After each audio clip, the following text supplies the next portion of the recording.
Bismillahirrahmanirrahim. Assalamualaikum warahmatullahi wabarakatuh. Terima kasih atas kehadirannya, partisipasinya dengan menonton perkuliahan ini. Saya mohon maaf apabila rencana perkuliahan ini yang direncanakan secara live ternyata tidak bisa dilaksanakan karena adanya gangguan server.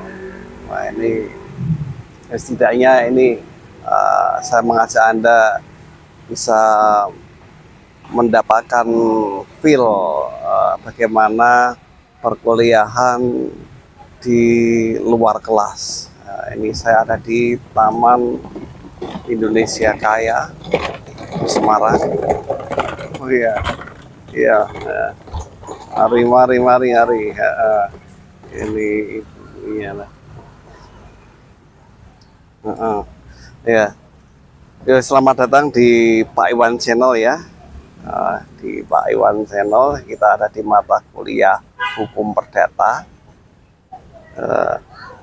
Salah satu relasi keperdataan yang dibahas di mata kuliah ini adalah ikatan perkawinan.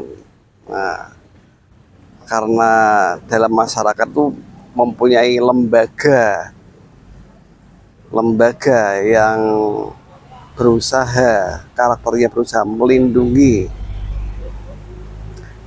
melindungi relasi keluarga, di mana keluarga ini dibentuk lewat perkawinan, maka hukum pun mengatur masalah ini. Ya, jangan sampai ikatan perkawinan ini rusak oleh perilaku salah satu dari keduanya, baik suami istri ataupun ada intervensi dari luar. Ini gunanya juga untuk melindungi kepentingan mereka masing-masing dan juga kepentingan bersama. Nah, adanya relasi perkawinan ini sebenarnya merupakan lembaga sosial yang ada di masyarakat untuk melegitimasi adanya tidak hanya relasi biologis ya.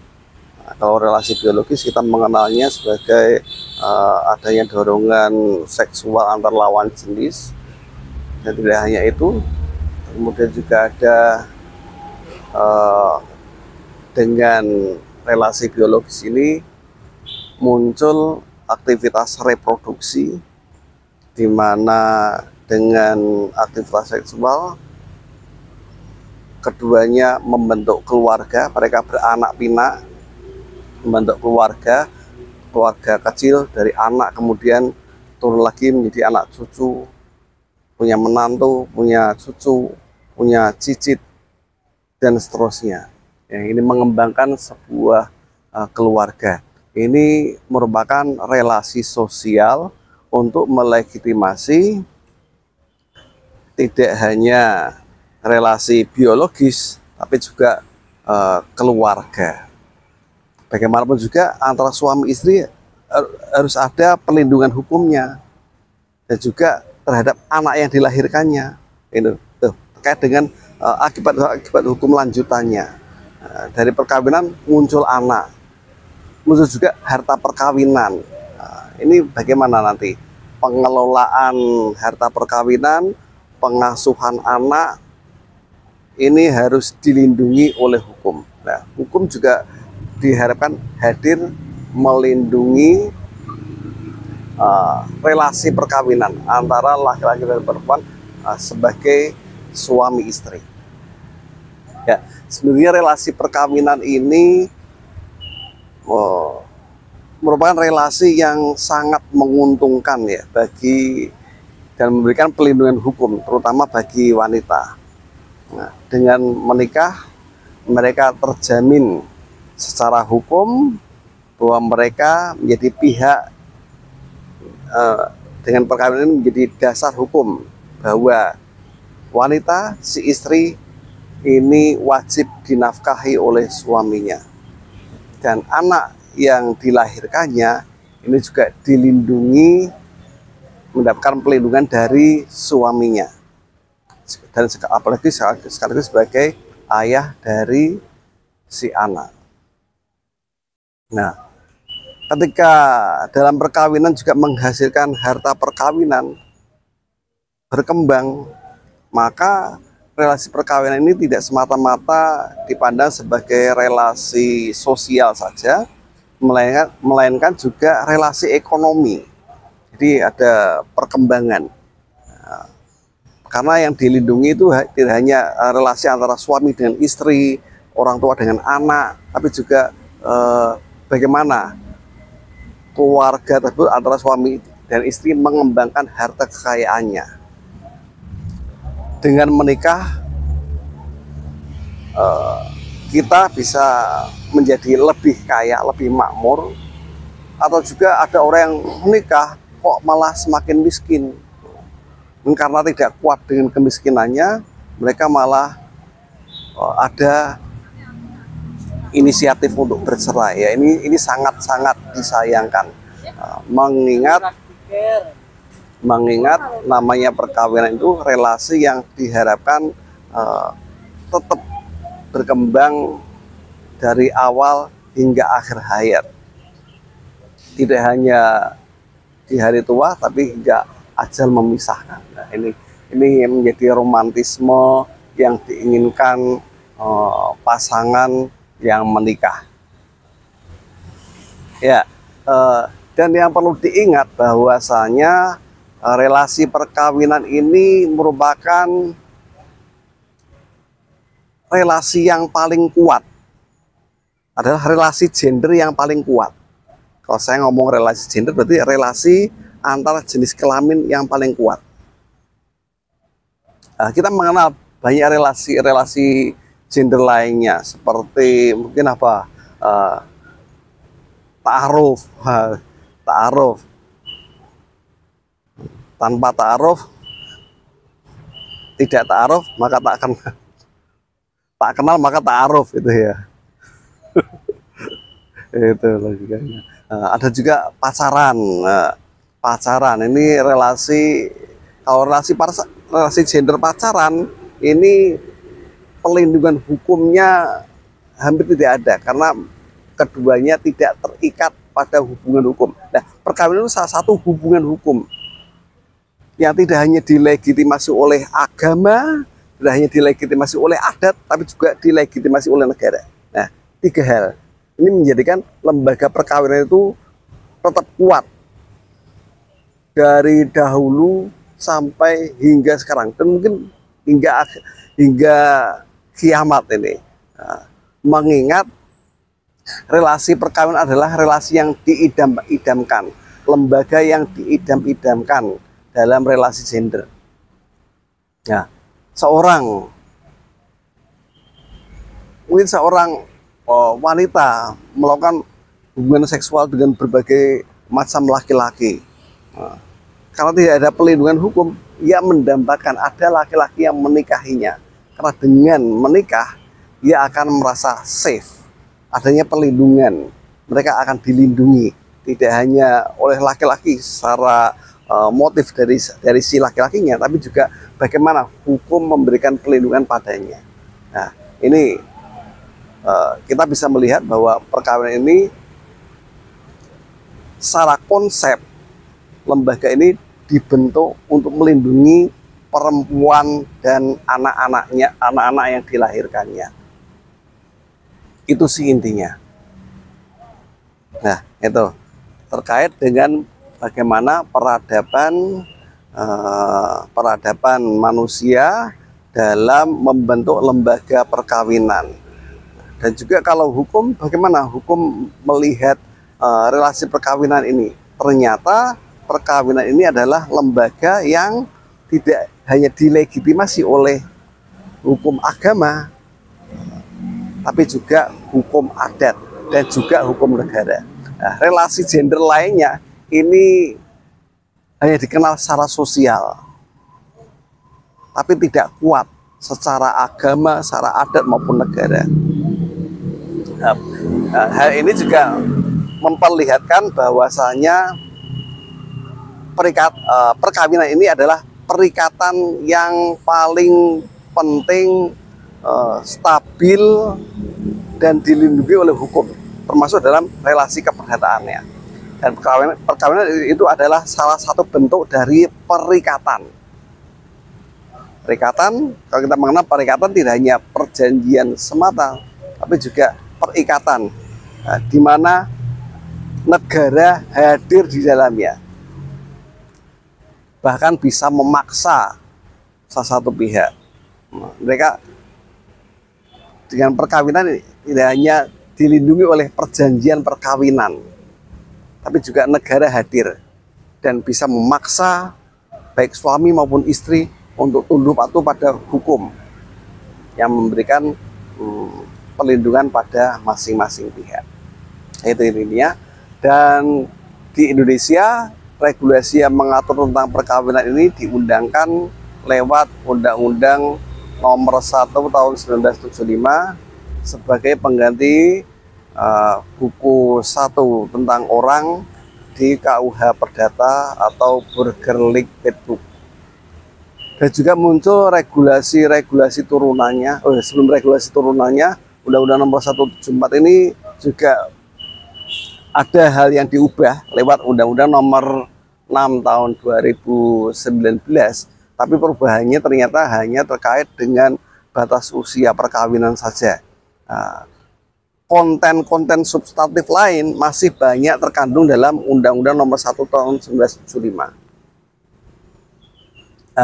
Kemudian diikuti oleh aturan turunannya, regulasi turunannya, baik di PP, Peraturan Pemerintah Nomor 9 Tahun 1975, maupun kompilasi hukum Islam yang diundangkan lewat Inpres Nomor 1 Tahun 1991.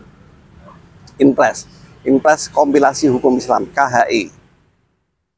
Itu pedoman dalam mengatur relasi suami istri dan juga orang tua dan anak dalam mahligai perkawinan.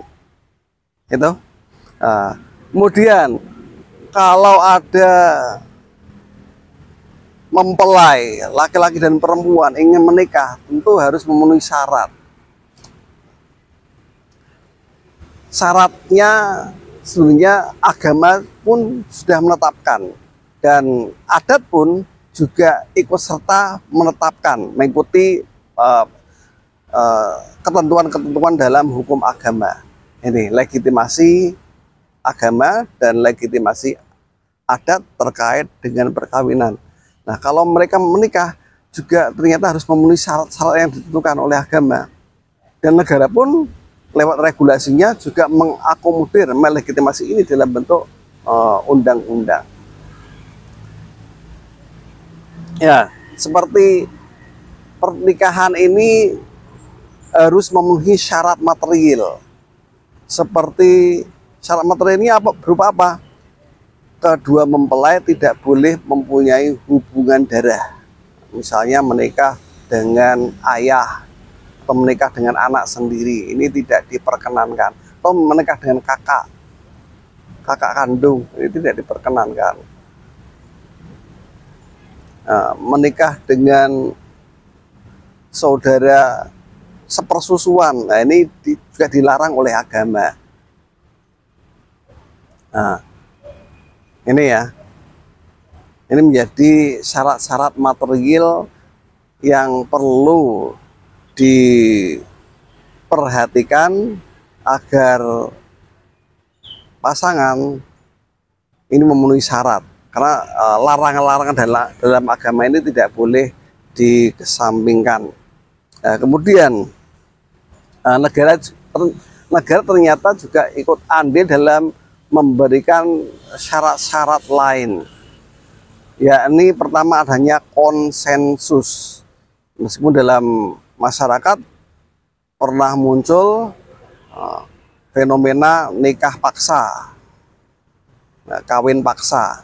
Nah, ini dalam hukum negara memberi pernikahan yang terpaksa ini, kawin paksa ini dilarang dengan mensyaratkan adanya konsensus antara kedua belah pihak. Antara suami istri harus sepakat, harus setuju. Nah, mereka harus secara sukarela, tidak terpaksa menjadi suami atau menjadi istri bagi laki-laki yang mendampinginya. Itu ya. Syarat yang kedua terkait dengan batas usia. Tadinya pernikahan anak secara sosial diperbolehkan. Nah, untuk hukum sebagai tool of social engineering ala Roscoe ya, ini berusaha mengengine, merekayasa masyarakat agar mengeliminasi, agar mereka tidak melakukan perkawinan dini atau pernikahan anak kecil. Ini tidak diperkenankan. Akhirnya negara mengatur dengan menetapkan batas usia sebagai patokannya. Batas usianya adalah kalau dulu ada 19 tahun bagi laki-laki dan 16 tahun bagi perempuan di Undang-Undang Nomor 1 Tahun 1974, dan di Undang-Undang Nomor 6 Tahun 2019 ini di-upgrade, ini disamakan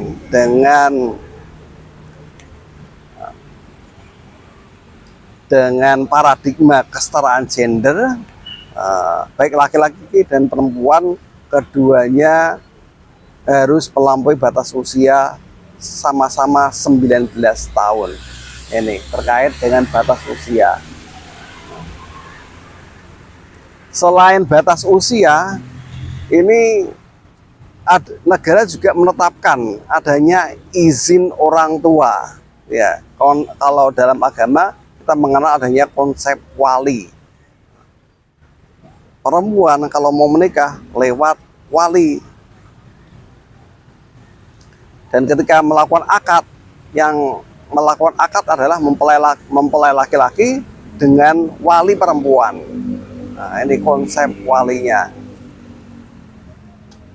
Dan laki-laki dan perempuan juga menikah tidak boleh tanpa izin orang tua. Ini juga ada kaitannya dengan hukum adat ya. Mengingat namanya perkawinan itu tidak hanya relasi individu antara laki-laki dan perempuan, individu kalau atas nama suka sama suka menikah, tidak hanya itu. Dalam hukum adat yang namanya perkawinan ini penyatuan dua keluarga besar. Nah, kita mengenal adanya relasi relasi perbesanan. Nah, dengan adanya besan ini keluarga menjadi satu. Antara dua keluarga bisa mempunyai kedekatan dengan cara menikahkan dengan anak-anaknya jadi satu. Ini salah satu bentuk ikatan sosial sebenarnya secara adat. Nah, ini juga cara antar, kalau dulu pada zaman kerajaan, raja menikahkan putrinya atau pangerannya dengan putri dari kerajaan lain. Ini salah satu bentuk untuk menjalin kedekatan, tidak hanya kedekatan sosial tapi juga kedekatan kekuasaan. Ini terkait dengan izin orang tua. Oh, sampai ke sana ya. Karena memang peradabannya itu dimulai dari sana. Bahwasanya hukum negara ini melegitimasi, mengakomodir baik hukum agama maupun hukum adat. Nah, seperti munculnya ketentuan terkait dengan izin orang tua. Sehingga ini untuk mengeliminir bahwa melihat namanya perkawinan hanya penyatuan dua hati menjadi satu. Tidak hanya itu ternyata. Ini dua keluarga menjadi satu. Mungkin hal ini yang melatar belakangi kenapa ada syarat adanya izin orang tua bagi mempelai yang mau menikah. Ini. Oh iya, terkait dengan batas usia tadi ya, kalau tidak bisa memenuhi bisa mengajukan apa? Bisa mengajukan izin. Malah saya lupa, bisa mengajukan izin dispensasi nikah ke pengadilan terlebih dahulu sebelum mereka melaksanakannya di kantor catatan sipil. Nah, ini pernikahan ini juga memenuhi selain syarat-syarat substansial tadi, syarat-syarat yang material tadi, juga memenuhi syarat formil. Nah, syarat formilnya berupa pencatatan. Nikah itu harus tercatat. Kalau tidak tercatat, ini tidak ada bukti bahwa perkawinan tersebut diakui oleh negara. Ini rentannya perkawinan yang tidak tercatat, atau kita dalam masyarakat lazim kita kenal sebagai nikah siri ya. Nikah siri itu tidak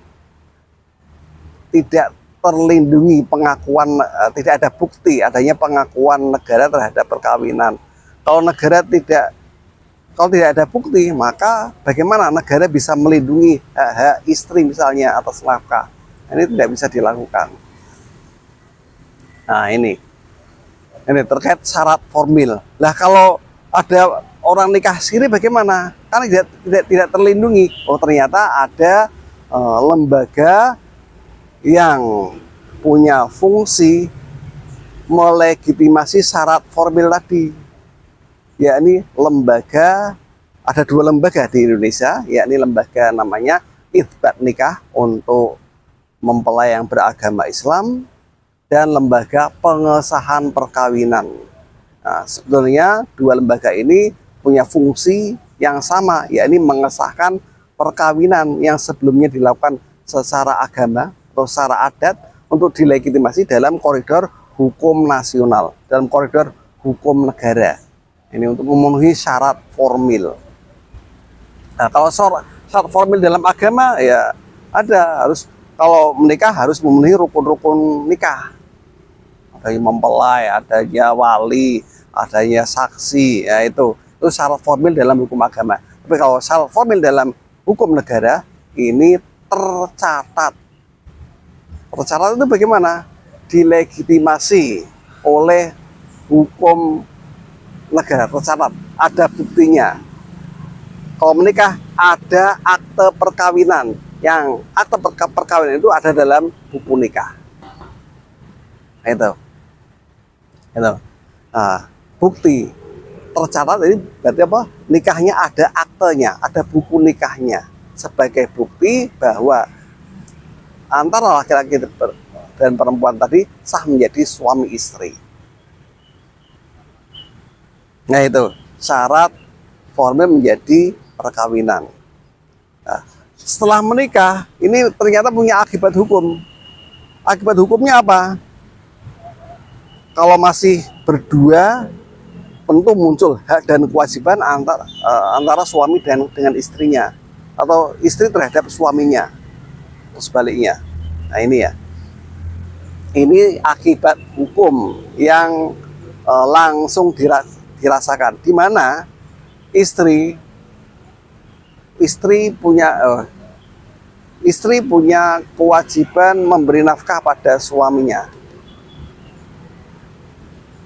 Wale ya. Ya, suami yang punya kewajiban memberi nafkah pada istrinya. Nah, istri juga menghormati suaminya.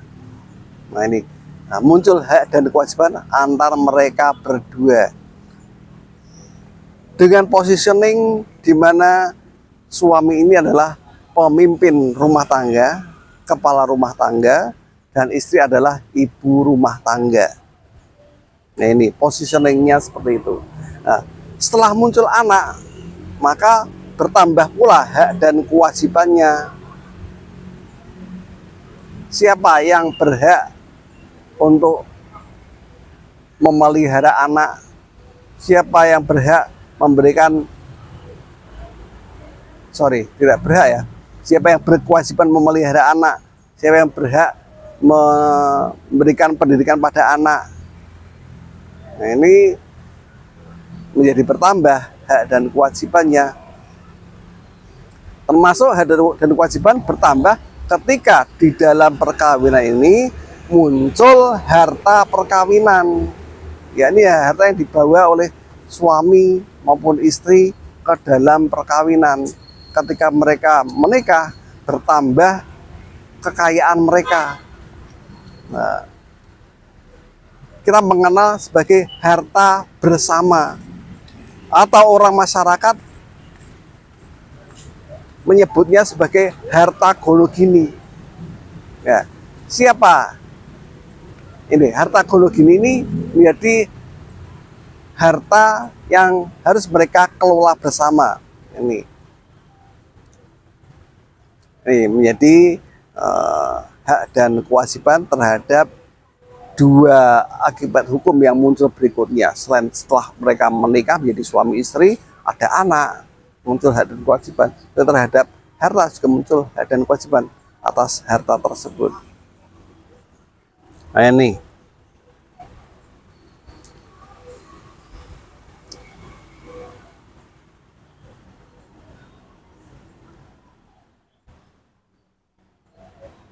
ya.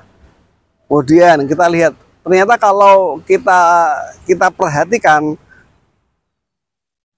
jika diperbandingkan antara suami dan istri terkait dengan hak dan kewajibannya, ternyata kewajiban dalam pernikahan ini banyak dibebankan pada pihak suami. Jadi perkawinan ini memberikan petunjuk bahwa kalau ada perkawinan, maka suami harus lebih banyak berkorban daripada istrinya. Misalnya dalam hal pemberian nafkah. Nafkah ini adalah hak privilege, hak istimewa bagi seorang istri.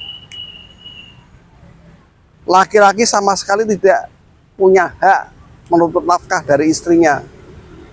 Bahkan sebaliknya, yang diberikan kewajiban memberi nafkah adalah suami.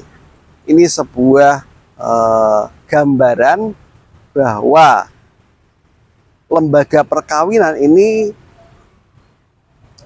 relasi hak dan kewajibannya ternyata tidak setara. Tidak setara.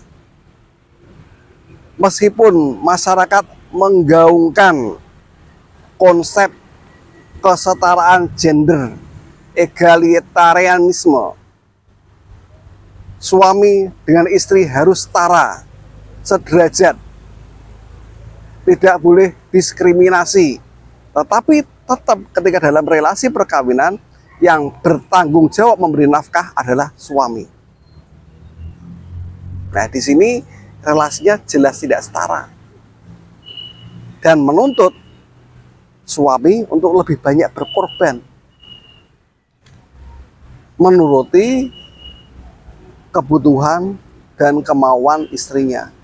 Ya, relasi ini, ya tentu saja relasi ini bisa berubah menjadi relasi yang toksik, ya, relasi yang meracuni, sehingga ya kalau dalam masyarakat ini lebih banyak isu yang digulirkan itu toxic masculinity, ya. Yang toksik itu laki-laki tidak boleh terlalu maskulin, tapi harus lebih feminin. Akhirnya laki-laki yang yang melambai itu malah yang diinginkan. Nah, padahal ya kalau seperti itu ya ya dunia menjadi Saya pikir dia akan menjadi rusak kalau seperti itu. Ya, masculinity ini adalah sebuah keniscayaan untuk membentuk masyarakat, ya, membentuk masyarakat yang tangguh. Saya rasa justru yang lebih toksik itu femininity sebenarnya, toxic femininity, feminitas perempuan ini dalam dunia sekarang sudah merajai ke berbagai lini kehidupan sendi kehidupan masyarakat. Nah, lewat kesetaraan gender, semuanya harus setara, semuanya harus setara, semuanya harus setara. Padahal ketika ada relasi gender, tetap menuntut laki-laki lah yang melindungi wanita, laki-laki lah yang memberikan nafkah pada wanita. Nah, seperti itu. Meskipun feminis sekalipun, di kalangan feminis sekalipun, tetap mereka perempuan feminis menuntut nafkah daripada suaminya untuk bertukar peran. Wah, ini konsepnya ya, ini karena privilege. Ya, kita akan bahas itu lain kali. Nah, itu kemudian terkait dengan hak dan kewajiban.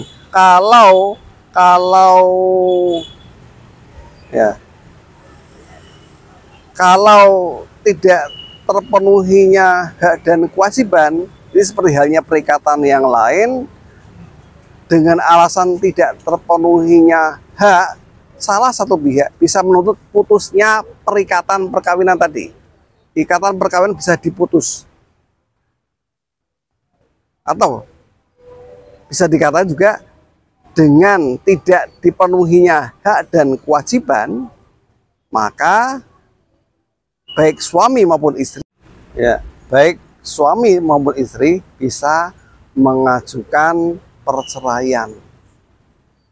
Nah, ternyata untuk bercerai juga tidak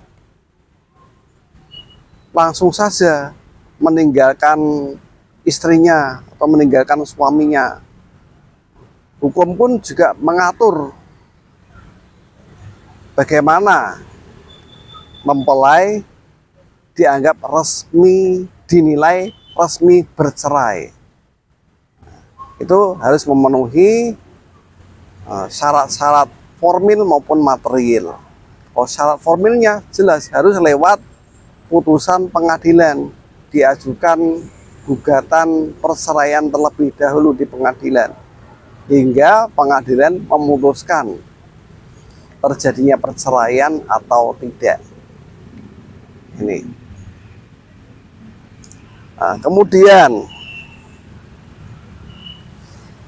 secara material untuk bercerai juga harus memenuhi alasan-alasan perceraian.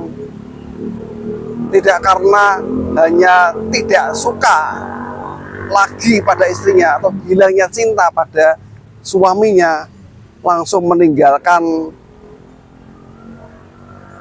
pasangannya pergi dengan laki-laki lain misalnya. Nah, ini tidak demikian. Karena hukum masih mengatur bagaimana seseorang secara material ini boleh mengajukan perceraian. Di antaranya seperti zina atau mabuk-mabukan atau tidak meninggalkan pihak lain. Meninggalkan pihak lain berarti apa? Meninggalkan istrinya selama 2 tahun berturut-turut atau sebaliknya. Kemudian menjalani hukuman 5 tahun penjara atau lebih dari itu. Nah, ini masing-masing pihak bisa mengajukan gugatan perceraian ke pengadilan. Tapi meskipun demikian ternyata ada alasan perceraian yang ternyata memudahkan perceraian. Ada alasan yang memudahkan perceraian, yakni apa? Yakni pertengkaran yang tidak dapat didamaikan. Ini hukum negara kita menganut syarat-syarat untuk membatasi sebenarnya, untuk mempersulit terjadinya perceraian. Hal ini berbeda di Amerika. Kalau di Amerika memakai kebijakan no fault divorce. Jadi orang kalau mau bercerai tidak memerlukan alasan, tidak memerlukan kesalahan suaminya atau kesalahan istrinya. Kalau pengen cerai ya cerai saja tanpa alasan apapun. Itu kebijakan no fault divorce di Amerika. Nah, di Indonesia ternyata orang bercerai tidak semudah itu. Ada masing-masing syarat seperti yang saya sebutkan tadi. Tetapi ternyata ada syarat yang mempermudah terjadinya perceraian, yakni pertengkaran. Nah, sekarang coba lihat rumah tangga mana yang tidak pernah bertengkar. Nah, terus apa karena bertengkar, kalau tidak suka bertengkar, itu menjadi alasan? Ya, ternyata hukum negara pun juga mengakomodir keinginan orang bercerai. Nah, kalau orang Amerika boleh bercerai tanpa adanya alasan apapun, ternyata di Indonesia juga mungkin tidak sama ya, tidak sama, tetapi endingnya sama, yakni mempermudah terjadinya perceraian dengan dikemukakan alasan-alasan perceraian tadi, pertengkaran, kemudian taklik talak. Nah, ini mempermudah terjadinya perceraian bahkan. Nah, ya. Dan kemudian dengan perceraian ini ternyata punya dampak serius dalam kehidupan rumah tangga. Tidak hanya relasi keperdataannya antara suami istri menjadi hilang, suami tidak lagi punya kewajiban terhadap istrinya karena sudah mantan, tapi tetap ada dampak-dampak lain terhadap hasil perkawinan, seperti terhadap harta perkawinan yang nanti akan dibagi dua, persentasenya berapa, ini punya gradasi perkembangan zaman. Tadinya 2:1 jadi 1:1 harta gono negeri bagi suami istri 50-50. Dan juga terhadap anak. Dan juga ada kewajiban lainnya terhadap anak. Seorang orang tua tetap punya kewajiban memberikan nafkah, memberikan pendidikan, memberikan pemeliharaan kepada anak sama ibunya.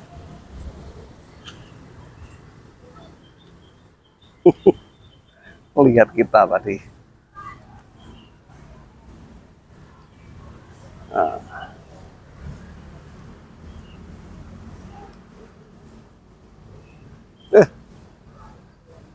Ganggu aja terhadap anak. Oh, anak nanti setelah bercerai pengasuhannya bagaimana?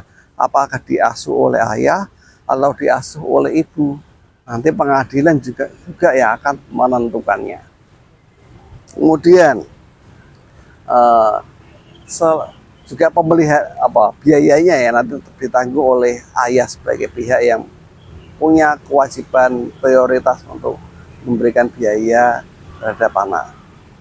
Dan kemudian juga ada muncul kewajiban-kewajiban lain setelah bercerai.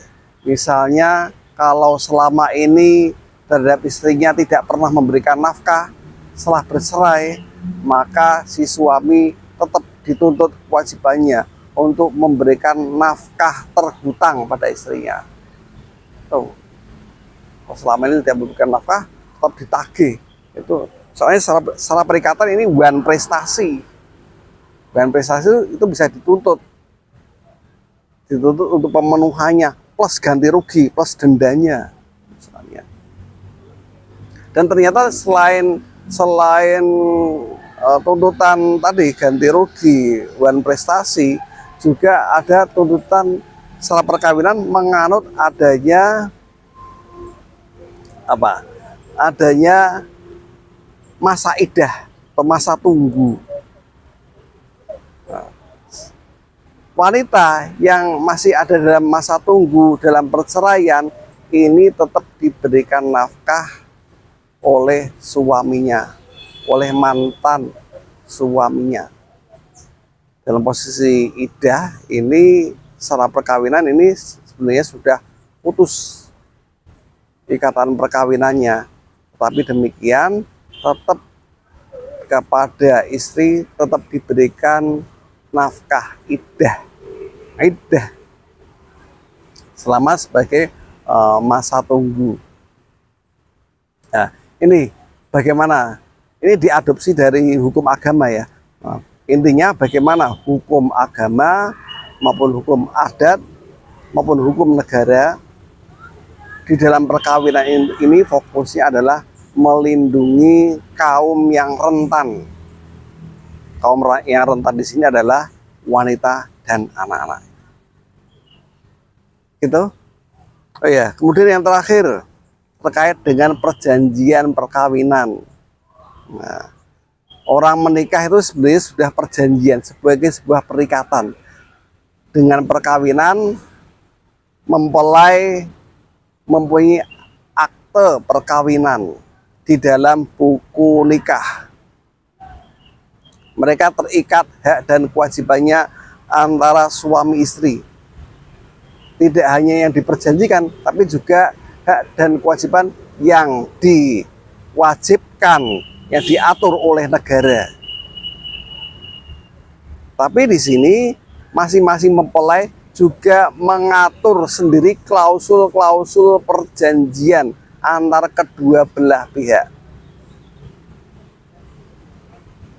Ya. Dalam secara akademik ini juga dikenal dengan istilah prenuptial agreement. Prenuptial agreement. Nah, perjanjian prenuptial yang isinya biasanya terkait dengan harta perkawinan. Nah, harta perkawinan itu bagaimana?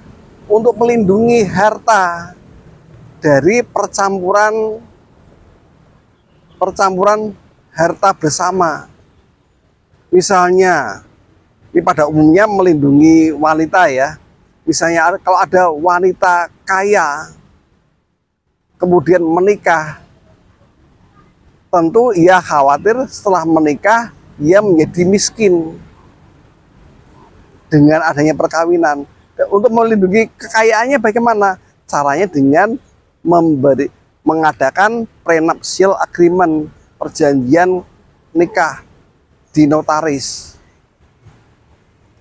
Ini bisa dilaksanakan sebelum pernikahan atau masih ada dalam koridor pernikahan, mereka sepakat melakukan prenuptial agreement. Yang isinya misalnya apa?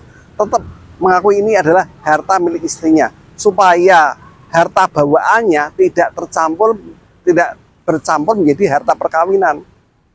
Kalau menjadi harta perkawinan, konsekuensi hukumnya akan dibagi dua. Sedangkan kalau statusnya harta bawaan, maka hartanya tetap menjadi milik istrinya. Ini biasanya prenuptial agreement diadakan untuk melindungi hak-hak wanita. Kalau laki-laki bagaimana? Ya, seawal diposisikan berkorban. Makanya jarang ada laki-laki meskipun ia kaya melakukan prenuptial agreement dari wanita yang dinikahinya. Oh, ya wajar lah kalau wanita menikah itu menurut mulya itu wajar, sangat wajar sekali. Bahkan menjadi kebanggaan laki-laki. Laki-laki kaya menikahi wanita pilihannya untuk bersama mengarungi hidup bersama dengan kekayaannya. Ini menjadi kebanggaan bagi laki-laki. Itu. Ini ya, bagaimana perkawinan ini dibuat dan pengaturannya dalam hukum perkawinan ini dibuat sebagai bagian dari relasi keperdataannya. Nah, besok kalau kalian menikah, kira-kira bagaimana? Apakah sebelum menikah mengajukan prenuptial agreement terlebih dahulu atau tidak? Nah, itu tergantung pada kekuatan keinginan kalian untuk berkorban kepada pasangannya. Terima kasih. Assalamualaikum warahmatullahi wabarakatuh.